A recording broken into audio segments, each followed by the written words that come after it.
رب اشرح لي صدري ويسر لي امري واحلل عقدة من لساني يفقهوا قولي. عاشقان مصطفیٰ، میری بہنوں، میری ماں، میری بیٹیوں، بھائیوں، ہم لوگ آپ سب کو السلام علیکم ورحمۃ اللہ وبرکاتہ۔ وعلیکم السلام۔ میں نے آج کے ٹاپک جو کہ آقا کریم کی سیرت سے متعلق ہے، وہ آقا کریم صلی اللہ علیہ وسلم کی حلم اور انکساری اور معاف کرنے کی جو باتیں ہیں اس کے اوپر بات کروں گا۔ چونکہ میں کوئی عالم یا کسی کورس میں نے نہیں کیا ہوا، علماء کی یا کتب سے پڑھ کے اپنی کوشش ہے کہ محبت کا پیغام آپ سب لوگوں تک پہنچاؤں۔ میں پیشے کے اعتبار سے آٹوموٹیو انڈسٹری میں نوکر ہوں، اور وہاں پر جب ہم گاڑیاں بناتے ہیں تو گاڑی بنانے کا سٹینڈرڈ یہ ہوتا ہے، کافی سارے یہاں پر انجینئرز میرے بھائی بیٹھے ہوں گے، کہ جب گاڑی کو بنایا جاتا ہے تو اس میں یہ ہوتا ہے کہ کیا یہ گاڑی الاسکا میں بھی چلے گی، کیا یہ گاڑی ایریزونا کے 110 اور 120 ڈگری میں بھی چلے گی، کیا یہ گاڑی مشیگن اور ونزر اور ٹھنڈے علاقوں میں بھی چلے گی، کیا یہ ڈسٹ میں بھی چلے گی۔ اب یہ سارے پیرامیٹرز جو ہیں ان کو ٹیسٹ آؤٹ کیا جاتا ہے کہ یہ گاڑی روبسٹنس اس کے اندر آنی چاہیے۔ کیونکہ میں اس پیشے سے منسلک ہوں تو اس کی ٹیسٹنگ میں بعض اوقات ہم انوالو ہوتے ہیں اور پرفارم کرتے ہیں۔ نارمل حالات میں انسان بھی، ہم سب سارے لوگ بھی بڑا اچھا پرفارم کر رہے ہوتے ہیں۔ ٹیسٹ تو جب ہوتا ہے جب آپ انیوژل سچویشن میں ہوتے ہیں، تب پتہ چلتا ہے ایک بندے کے خلق کا، ایک بندے کی بات کرنے کا طریقہ، اس کو ہینڈل کرنے کا طریقہ، اس کی زبان کیا کرتی ہے، اس کے ہاتھ کیا کرتے ہیں۔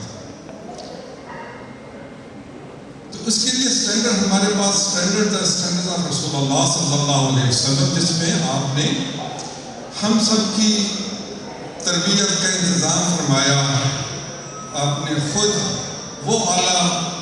مثالیں قائم کی۔ آقا کریم صلی اللہ علیہ وسلم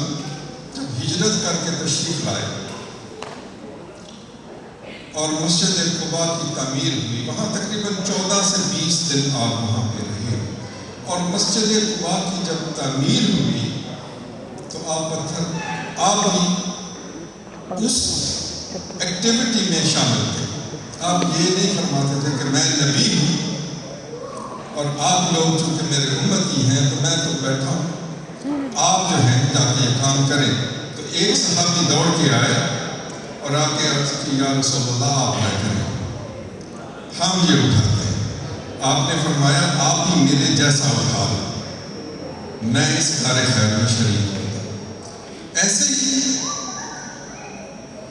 مسجد نبی کی تعمیر اور مسجد نبی کی تعمیر کے اندر بھی آج میں نے ایک بڑی انٹرسٹنگ بات دیکھی، پڑھی، کہ آپ رسول اللہ صلی اللہ علیہ وسلم اپنی چادر مبارکہ میں پتھر اٹھا کے لاتے تھے۔ تو جب وہ تعمیر ہو رہی تھی تو اس وقت آپ ایک جو ہے کلام پڑھ رہے تھے، تو میں آپ کے ساتھ پڑھتا ہوں کہ ھذا لحمال و احمال خیبر ھذا ابر ربنا و اثر۔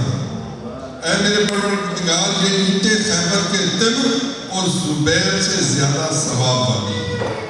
اور اس کے بعد آپ نے فرمایا اللہم ان الاجر اجر الاخرہ فرحم الانصار والمہاجر۔ خدایا بے شک اجر صرف آخرت کا اجر ہے، پس تو انصار اور مہاجرین پر رحم فرما۔ اب یہ باتیں ہماری سوسائٹی کے اندر جب کوئی بندہ اپنے آپ کو دوسروں سے بہتر سمجھنا شروع کر دیتا ہے کہ لوگ اس کی تھوڑی سی عزت کرنا شروع کرتے ہیں، وہ اپنے آپ کو کچھ چیز سمجھنا شروع کرتے ہیں، وہ کسی ایکٹیویٹی میں حصہ نہیں لیتا۔ تو اس کے اندر یہ لیسن ہے آپ ہم سب کے لیے کہ اپنی ذات کی وجہ سے، اپنے اسٹیٹس کی وجہ سے، اپنے پیسے کی وجہ سے کبھی بھی اپنے آپ کو دوسروں سے اعلیٰ اور ارفع نہ سمجھیں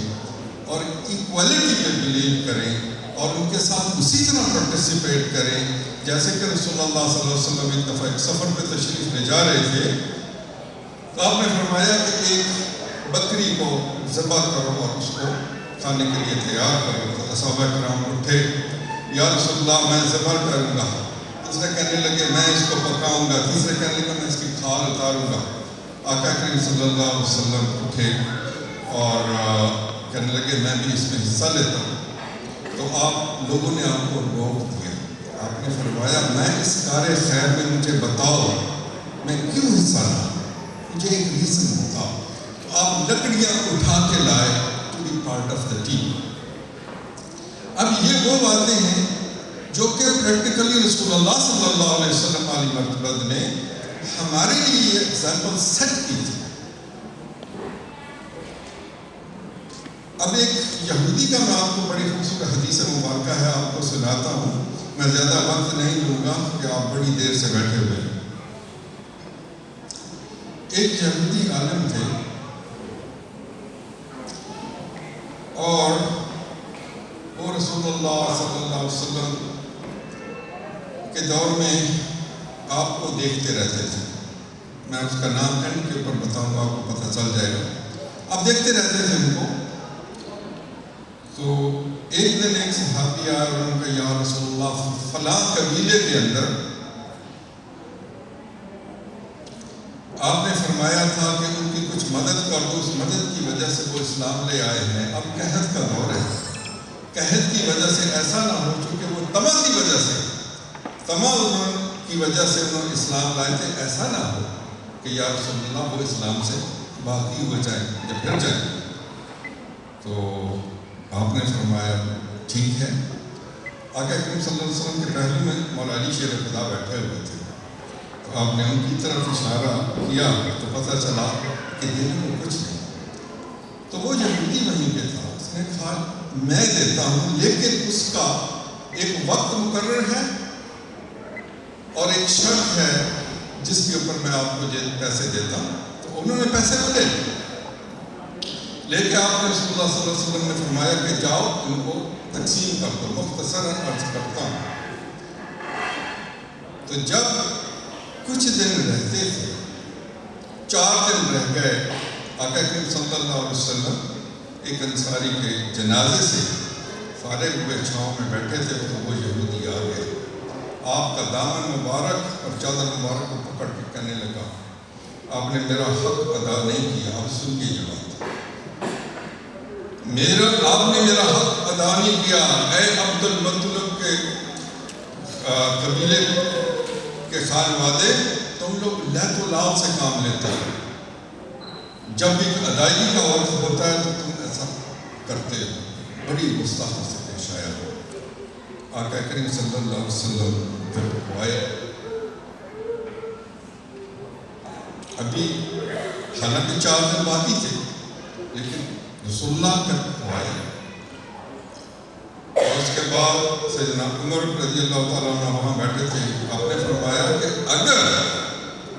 مجھے یہ خطرہ نہ ہوتا کہ ہمارا معاہدہ مسلمانوں اور تمہارا ٹوٹے تو تمہاری میں گردن اتار دیتا۔ آپ نے فرمایا اے عمر تم نے زیادتی کی، اس وقت اس کے ساتھ یہ بات کرنے کا ٹائم نہیں ہے، اس وقت اس کے ساتھ محبت سے بات کرنے کا وقت ہے۔ آپ نے کہا اس کو 20 کھجوریں سنا پے ہے، کیونکہ آپ نے یہ زیادتی کی، اس کی بات اس کا حق آپ نے لیا۔ قصہ مختصر، وہ جب پیش کر دیا آپ نے اس سے بھی زیادہ کی تو انہوں نے کہا کہ تم مجھے جانتے ہو میں کون ہوں؟ اس یہودی نے کہا مجھے جانتے ہو میں کون ہوں؟ کہنے لگا آپ نے کہا نہیں؟ آپ نے کہا میرا نام زید بن ثنا ہے، میں یہودیوں کا عالم ہوں، میں نے رسول اللہ صلی اللہ علیہ وسلم جب سے مبعوث ہوئے ہیں میں نے ہر وہ چیز پائی ان کے اندر جو کہ ہماری تورات کے اندر جس کا ذکر ہے، یہ دو چیزیں تھیں جو میں نے آج ٹیسٹ کر دی تھی کہ مجھ سے کہ جب ایسی صورتحال آئے تو کیا کریکٹرسٹک ہیں جو تورات میں لکھی ہوئی، تو میں نے دیکھا کہ آپ کا اخلاق اس موقع کے اوپر اتنا بلند ہے کہ میں آج سے اسلام لا رہا ہوں۔ سبحان اللہ، ماشاء اللہ۔ میں آج سے اسلام لا رہا ہوں۔ تو عزیزان محترم، when it comes to us on the same topic، میں کنکلوژن کی طرف جاؤں گا کہ when it comes to the same topic، what happened to us؟ How do we perform when rubber meets the road؟ میں نے اکثر دیکھا ہے I boast up myself، میں بڑا کمزور ہوں اس معاملے میں، بلکہ بلا کا کمزور ہوں سب سے زیادہ۔ آقا کریم صلی اللہ علیہ وسلم کی زید بن حارثہ کے بچے ایک اور اسی طرح کی بات برداشت کی مجھ سے، آپ نے ایک دن کچھ سودا لینے کو کہا کہ آپ زید بن حارثہ کو لے چلتا ہوں سودا لے کے مطلب بچے تھے، وہ جا کے بچوں میں کھیلنے لگ گئے، تو بڑی دیر آئے نہیں، رسول اللہ صلی اللہ علیہ وسلم اپنے گھر دولت مبارکہ سے دولت خانے سے باہر نکلے، دیکھا تو کھیل، اور میں پوچھا زید وہ کیا ہوا، میں نے آپ کو کچھ چیز کے لیے بھیجا تھا، تو کہنے لگا یا رسول اللہ میں کھیلنے لگ گیا تھا، اور وہ اس کے بعد آپ نے ان کے ساتھ کوئی سختی کا معاملہ نہیں فرمایا اور سمجھا کے واپس لے آیا۔ ایسے بہت ساری بڑی خوبصورت احادیث ہیں کہ آپ کی kindness, there are so many aspects۔ ایک اور صحابی بچے آپ کے گرد آ کر بیٹھتے تھے اور آپ کی صحبت سے انجوائے کرتے تھے، مجھے بڑی خوبصورت ایک حدیث یاد آ گئی، ایک ان کا نام حضرت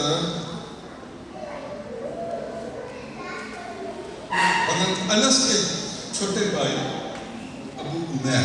وہ کیا کرتے تھے جب رسول اللہ صلی اللہ علیہ وسلم کی بارگاہ میں تشریف لاتے ہو تو آپ نے ایک چڑیا پالی تھی،